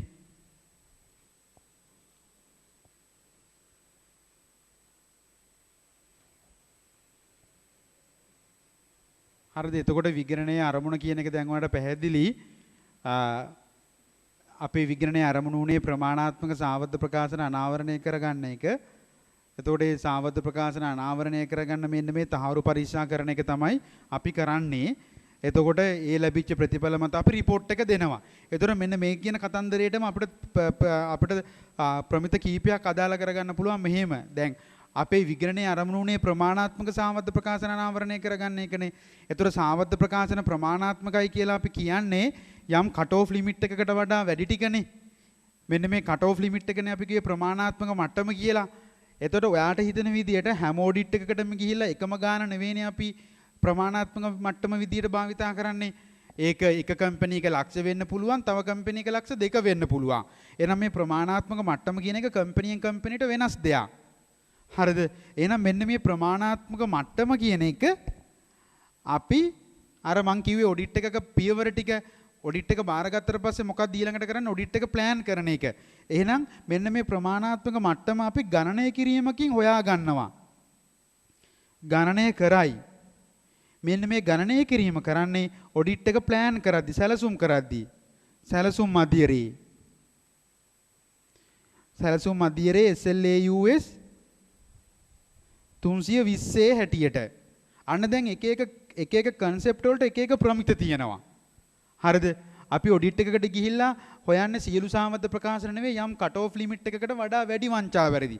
ඒ කට් ඔෆ් ලිමිට් එක තමයි ප්‍රමාණාත්මක සාමද්ද ප්‍රකාශන කියන්නේ. මේ කට් ඔෆ් ලිමිට් එකට අපි කියනවා ප්‍රමාණාත්මක මට්ටම කියලා. ඒ මට්ටම කම්පැනියෙන් කම්පැනිට වෙනස් අගයක් ගන්නවා. ඒක ගණනය කිරීමකින් තමයි හොයාගන්නේ. ඒ ගණනය කිරීම ඔස්සේ මේ ප්‍රමාණාත්මක මට්ටම අපි කැල්කියුලේට් කරගන්නේ ඔඩිට් එක ප්ලෑන් කරන අධීරයේදී. ඔඩිට් එක ප්ලෑන් කරන අධීරයේදී. එහෙනම් මෙන්න ඔඩිට් එක ප්ලෑන් කරද්දී මේ කැල්කියුලේෂන් එක කරන්නේ කොහොමද කියන එකට තියෙනවා වෙනම ප්‍රමිතියක්. විගණන ප්‍රමිතාංක 320. එතකොට සැලසුම් කරන අධීර අපි ඊළඟට කතා කරනවා. එතනදී අපි 320 කතා කරමු. හරිද? ඊට පස්සේ ඔය ඔහම දාගත්ත ප්‍රමාණාත්මක මට්ටමට වඩා වැඩි ටිකනේ අපි මේ මොනව කරලා හොයන්නේද? මේ තහවුරු පරීක්ෂා කරලා අපි හොයන්නේ ඒ වැඩි වංචා වැරදිනේ. මෙන්න මේ තහවුරු පරීක්ෂා කියන්නේ මොනවද? තහවුරු පරීක්ෂා විදියට කරන්න පුළුවන් දේවල් මොනවද? ඒවා විස්තරාත්මකව කතා කරනවා SLAUS 500. හරිද? 330ත් කතා කරනවා. 500ත් කතා කරනවා. ඒක වැඩිදුර අපි එතනදී කතා කරමු. මෙන්න මේ තහවුරු පරීක්ෂා ගැන. දැක්කනේ එක එක මාතෘකා වලට වෙන වෙනම ප්‍රමිත තියෙනවා කතා කරපු. ඒතර තහවුරු පරීක්ෂා ගැන 330 සහ 500 අපි විස්තරාත්මකව කතා කරනවා. ඊට පස්සේ තහවුරු පරීක්ෂා කරලා ලැබිච්ච ප්‍රතිඵල තියෙනවානේ. ඒ ප්‍රතිඵල මත අපි මේ දෙන්නේ report එකනේ. මේ report එකනේ මේ report එකේ මතයනේ. මේ report එකේ මතයනේ. අන්න ඒකට තියෙන ඔඩිට් report එකේ මතය දෙන්නේ කොහොමද කියන එකට අදාළව තමයි ඔය SLAUS 700 705 706 ඔය ප්‍රමිත අදාළ වෙන්නේ අන්නේ මතයට අදාළව. හරිද? ඒවා අපි ඔඩිට් රිපෝටින් පාර්ට් එකේදී මේ ප්‍රමිත තුන වෙනම කතා කරනවා. ඒකට උඩට දැන් තේරෙනවා මේ එක එක ප්‍රමිත වල තියෙන සම්බන්ධය. හරිද? එක එක ප්‍රමිත වල තියෙන සම්බන්ධය අපේ සිලබස් එකේ ඉතුරු ටික කතා කරගෙන යද්දි මේවා එක එක තැන්වලදී කතා වෙනවා. අපි ඒක ඉස්සරහට අහුවෙයි. ඒතොර දැන් අපි මූලික වශයෙන් අපි කතා කරලා තියෙනවා මුලින්ම අපව පොඩ්ඩක් පෙරලලා බැලුවොත් අපි මුලින් සහතික වීම කතා කරා. සහතික වීම යටතේ අපි ඔඩිට් ෆර්ම් එකක් ගත්තට පස්සේ ඔඩිට් ෆර්ම් කරන එක එක සේවා ගැන කතා කරා. ඒ සේවා අතරේ තියෙන එකක් තමයි මේ විගණනය කියන්නේ. ඒතර අපේ සිලබස් එකේ කතා කරන්න තියෙන්නේ ඔඩිට් ෆර්ම් එකක් කරන කාර්යභාරය අතරේ තියෙන විගණනය ගැන විතරයි. හරිද? ඉතින් විගණනය කතා කරගෙන යන්න තමයි අපි මේ පටන් ගත්තේ. එතනදී විගණනයකට අදාළ මූලික ලීගල් බෑග්ග්‍රවුන්ඩ් එක කතා කරලා තිනවා සමාගම් පනතේ. අපි සමාගම් පනත ගැන යම් මතක් කිරීමක් කරා කලින්. ඊට සමාගම් පනතේ විගණනයට අදාළ මූලික දේවල් කතා කරාට පස්සේ අපි විගණනයට අදාළ මූලික සංකල්ප කතා කරා. හරිද? එතනදී අපි විගණන ප්‍රමිතාංක 200 කතා කරා. ඊට පස්සේ 200න් පස්සේ විගණනය බාරගනිද්දී අපි මොනවද කරන්න ඕනේ? විගණන ප්‍රමිතාංක 220 එහෙම නැත්නම් SLS QC1 අපි කතා කරා. ඊට පස්සේ අපි ඔය අද කතා කරා විගණන රහිතාංග 200 210 කතා කරා සේවයේ දීමේ ලිපිය. ඊට පස්සේ සේවයේ දීමේ ලිපිය කතා කරා. ඊට පස්සේ වංචා අවදානම් ගැන කතා කරා විගණන රහිතාංග 240. හරිද?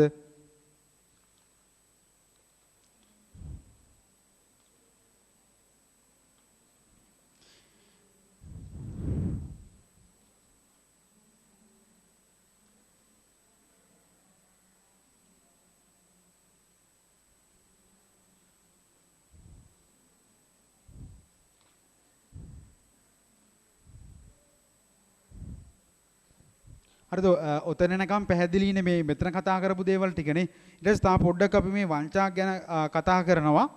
මේක ලියාගත්ත නිසා මම පොඩ්ඩක් මකනවා මේකේ.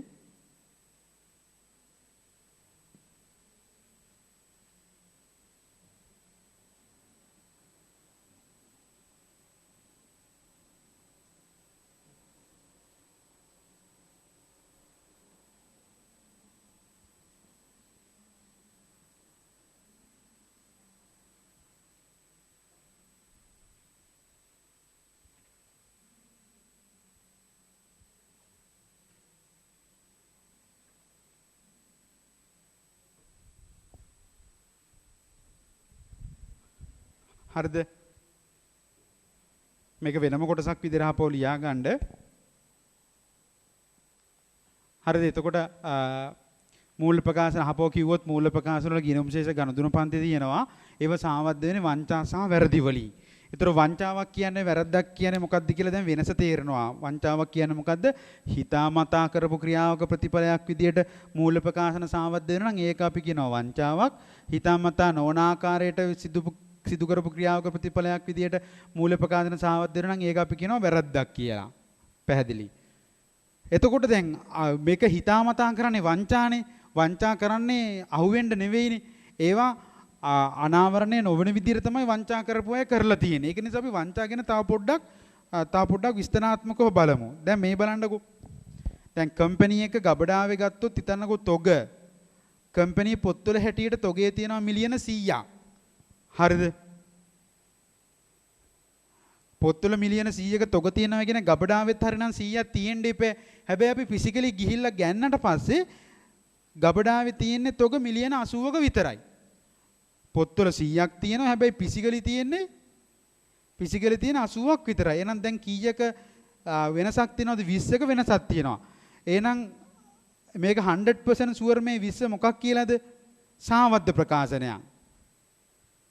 හරිද? මේ 20ට හේතුව හිතාමතා වෙච්ච ක්‍රියාවක් නම් හිතාමතා වෙච්ච ක්‍රියාවක් වෙන්නත් පුළුවන්, හිතාමතා නොවන එකක් වෙන්නත් පුළුවන්. හිතාමතා නම් මේක වංචාවක්. හිතාමතා නොවන ආකාරයට වෙච්ච එකක් නම් වැරද්දක්. හරිද? දැන් හිතන්නකෝ මෙහෙම පොත්වල තියෙන 100යි ගබඩාවේ තියෙන 80යි. අපි කවුන්ට් කරලා බැලුවා 80ම තමයි තියෙන්නේ. ඊට පස්සේ අපි කම්පැනියේ තොග මිලදී ගත්තට පස්සේ මිලදී ගත්ත ගනුදෙනු වල ඩොකියුමන්ට් උත් තරම් බැලුවා. ඩොකියුමන්ට් වලත් කිසිම අවුලක් නැහැ. ඩොකියුමන්ට් උත් හරියටම තියෙනවා. එහෙනම් 100% ෂුවර් ගබඩාවේ තිබ්බ තොග කවුරු හරි හොරකම් කරලා.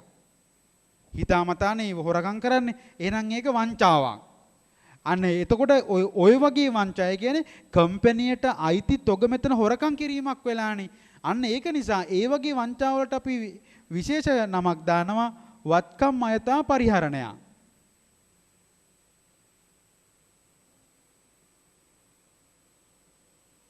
වත්කම් අයථා පරිහරණයන්.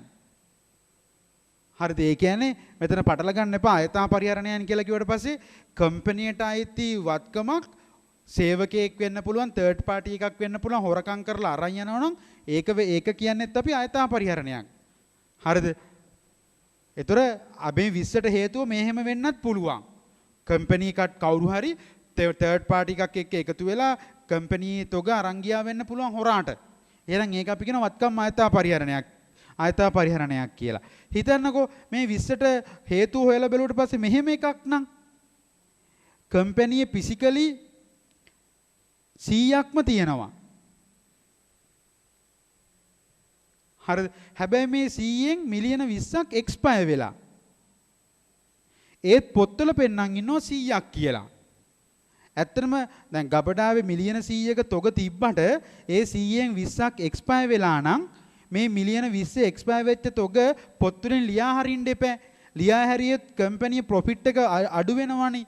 ප්‍රොෆිට් එක අඩු වෙන නිසා මැනේජ්මන්ට් එක මේ එක්ස්පයර් වෙච්ච තොග ලියා හරින්න නැතුව 100ම කියලා පෙන්නන් ඉන්නවා. දැන් හරිද උතන? ෆිසිකලි තිබුණාට ඒකෙන් 20ක් එක්ස්පයර්නේ ලියා හරින්න එපා. හරිනම් පොත්වල තියෙන්න ඕනේ තොග 100ද 80ද 80නේ. හැබැයි තියන් ඉන්නේ 100ක් කියලා. දැන් මූල ප්‍රකාශන සාවද්දද නැද්ද? සාවද්දයි. කීයකින්ද? 20කින්. 20ට හේතුව මොකද්ද? මේ හිතාමතා නෙවෙයිද මේගොල්ලෝ මේක තියාගෙන ඉන්නේ? හිතාමතා. ඒගොල්ලෝ දන්නවා මේ එක්ස්පයර් තොග අයින් කරන්න ඕනේ කියලා. හැබැයි ප්‍රොෆිට් එක අඩු වෙන නිසා අයින් කරන්නේ නැහැ. ඒගොල්ලෝ දන්නවා මේක. ඒක නිසා ඒගොල්ලෝ හිතාමතා කරපු දෙයක්. මේක වැරද්දක් නෙවෙයි. එහෙනම් මේක හිතාමතා ගොඩට වැටෙන්නේ. ඒ කියන්නේ මේක anyway fraud එකක්. එතකොට මෙතනදී වෙලා තියෙනවද කම්පැනි තොග අරන් ගියලා මොනවාරි හොරට අරන් ගියලාද? නැහැ. එහෙනම් මේක වංචාවක් වුණාට මේක වත්කම් මයතා පරිහරණයක්ද? නැහැ. අන්න ඒ වගේ වංචාවලට අපි කියනවා වංචනික මූල්‍ය වාර්තාකරණය.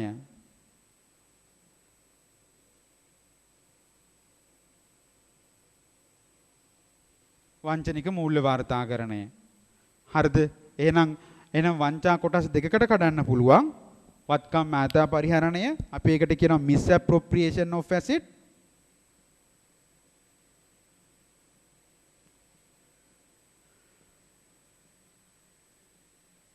වංචනික මූල්‍ය වාර්තාකරණයට කියනවා අපි fraudulent.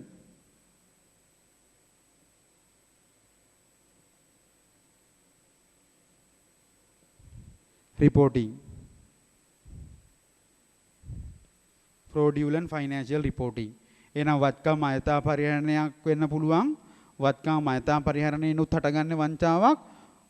වංචනික මූල්‍ය වාර්තාකරණයනොත් හටගන්නේ වංචාවක්. එතකොට මේ වංචා වගේම මෙන්න මේ වැරදි වලින් තමයි මූල්‍ය ප්‍රකාශන මොනවා වෙන්නේද? සාවද්ද වෙන්නේ. එතකොට මේ වංචා වැරදි වලට වගකීම ගන්න ඕනේ කවුද? වගකීම ගන්න ඕනේ කවුද? කම්පැනි මැනේජ්මන්ට් එක. කම්පැනි වෙන හොරකම් වලටයි කම්පැනි වෙන වැරදි වලටයි වගකීම ගන්න ඕනේ කවුද? හරිද? වගකීම ගන්න ඕනේ කවුද? මූලික වගකීම කළමනාකරණය දරයි.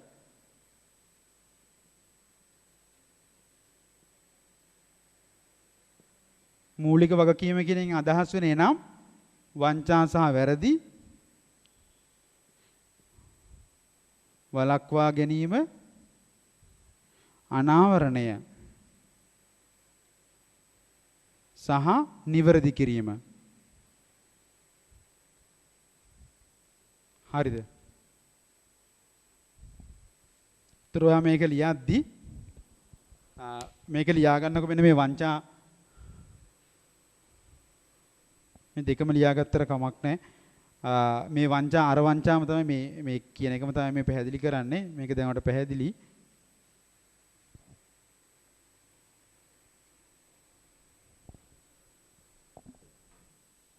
ලියා ගන්නකො. මේ ටික ඕනේ නැහැ.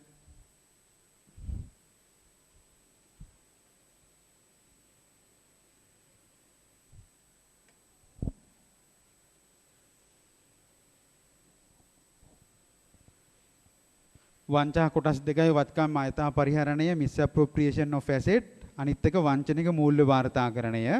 ඒතකොට මේ වගකීම, ඒ කියන්නේ මේ වංචා වලටයි වැරදි වලටයි වගකීම තියෙන කාටද?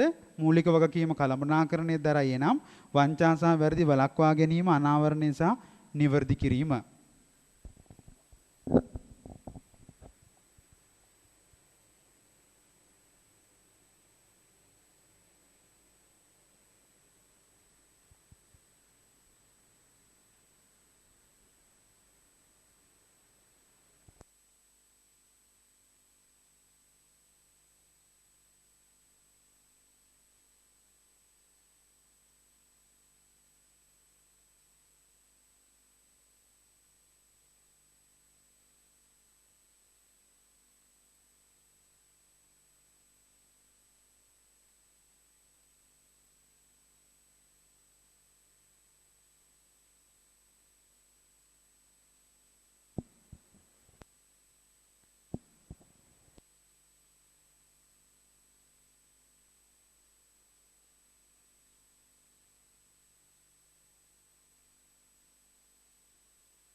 වංචා වර්ග දෙක ගැන දන්නවා. ඒ වංචා වලට වගකීම කවුද ගන්න ඕනේ කියලා දන්නවා. ටක් ගාලා ලියා ගන්නකො. මෙතන තියෙන වත්කම් අයතාම් පරිහරණය, misappropriation of asset, වංචනික මූල්‍ය වාර්තාකරණය, fraudulent financial reporting. මෙතන තියෙන වගකීම මූලික වගකීම කළමනාකරණය දරයි. එනම් වංචා සහ වැරදි වළක්වා ගැනීම, අනාවරණය සහ නිවැරදි කිරීම.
හරිද? තව පොඩි එක කරුණක් තියෙන එකත් ඔහොමම කියන්නම්. දැන් වංචා වර්ග නෙමෙයි. වංචා මේ වර්ග. හරිද? තව එක කරුණක් තියෙන මේ වංචා වලට හේතු. ඇයි මේ වංචා කරන්නේ? වංචා ඇයි දැන් සමහිතනකො සමාන කම්පැනි දෙකක් X සහ Y. X කම්පැනි වංචා වෙනවා, Y කම්පැනි වංචා වෙන්නේ නැහැ. සමාන කම්පැනි දෙකක්. එහෙනම් ඇයි මේ කම්පැනි වල වංචා වෙන්නේ? අන්න ඒවට කියනවා හේතු. එහෙම නැත්නම් වංචා අවදානම් සාධක.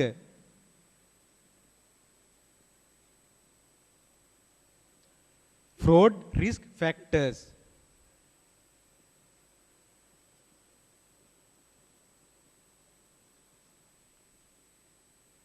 වංචා අවදානම් සාධක තියෙනවා 3ක්. එකක් තමයි කම්පැනි වල හොරකම් වෙන්නේ හොරකම් කරන්න ඉඩක් තියෙන නිසා. දැන් X කම්පැනි හොරකම් වෙනවා Y ගේ වෙන්නේ නැත්තේ ඇයි ඒ? Y කියන කම්පැනි හොරකම් වෙන්නේ නැත්තේ Y කම්පැනි හොරකම් කරන්න ඉඩක් නැහැ. ඒගොල්ලෝ CCTV හයි කරලා එක එක කන්ට්‍රෝල්ස් දාලා. හැබැයි X කම්පැනි හොරකම් වෙන්නේ X කම්පැනි වංචා නැති කරගන්න, අවම කරගන්න, අනාවරණය කරගන්න එක එක ක්‍රියාමාර්ග අරගෙන නැහැ. එහෙනම් වංචා ඇති වෙන්න එක හේතුවක් තමයි ඉඩ ප්‍රස්තාව පැවතීම.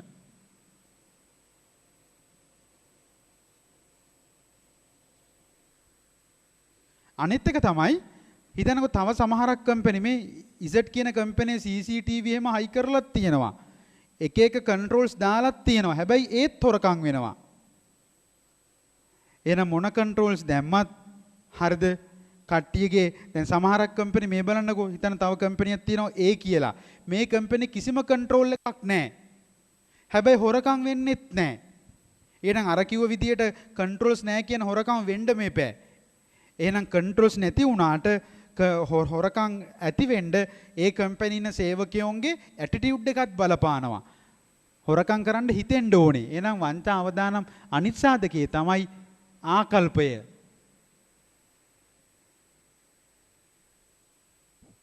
හරිද? අනිත් එක තමයි ගොඩක් කම්පැනි වල වංචා සිදු කරන්න ගොඩක් වෙලාවට මෙන්න මේ වංචනික මූල්‍ය වාර්තාකරණය. මේ වංචනික මූල්‍ය වාර්තාකරණය කිව්වේ මොකද්ද? ඇයි මේ account set එක හිතාමතා වෙනස් කරන්නේ? අර expire තොග write off කරන්නේ නැතුව ඉන්නේ ඇයි? profit එක අඩු වෙන නිසා. මේ කවුද රවට්ටන්න හදන්නේ? අයිතිකාරයෝ. අයිතිකාරයෝ රවට්ටන්න account set එක හිතාමතා වෙනස් කරනවා. අන්න ඒක තමයි වංචනික මූල්‍ය වාර්තාකරණය. එතන අයිතිකාරයෝ රවට්ටන්න හදන්නේ ඇයි? ඒක පහළ ඉන්න කට්ටියට අසාමාන්‍ය විදිහට පීඩනයන් කරනවා. සේල්ස් ටාගට් මෙච්චර ගන්න, ප්‍රොෆිට් එක මෙච්චරක් තියෙනවනේ.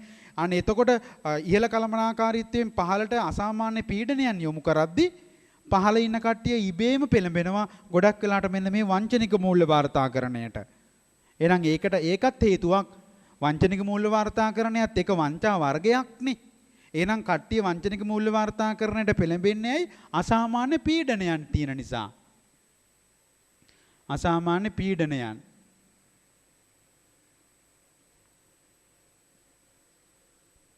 එහෙනම් වංචා අවදානම් සාධක තුනක් තියෙනවා. එකක් ඉඩ ප්‍රස්තාව පැවතීම, අනිත් එක ආකල්පය, අනිත් එක අසාමාන්‍ය පීඩනයන් නැති කිරීම.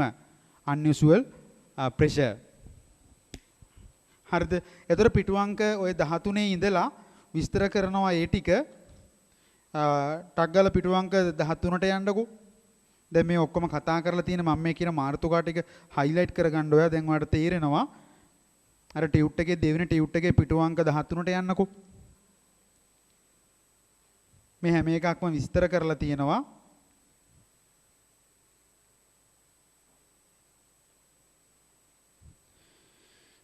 highlight කරන්න එකේ වංචාව. ඒවා කියව ගන්න දැන් ඔයාලට තේරෙනවා. වංචාව. ඊට පස්සේ වංචා අවදානම් සාධක.